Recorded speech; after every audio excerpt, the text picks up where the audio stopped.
Mama Cat. Ayan po yung sugat niya. Ayan po yung opera niya. Ayan.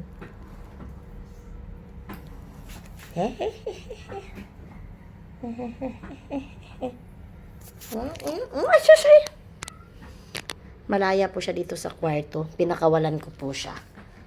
Para hindi siya stress. Ditrap ko po na po siya. Dito ko siya nakuha. Ayan po.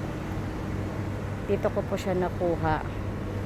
Natrap ko siya ng 12:39 in midnight. Ayan po siya.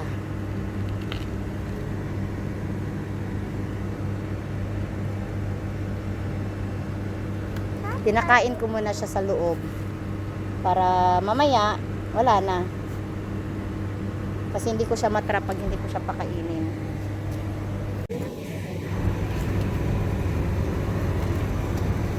Okay. Mama Cat! Gali na, go out na. Yehey! Go out na. Yehey! Dito na siya, guys.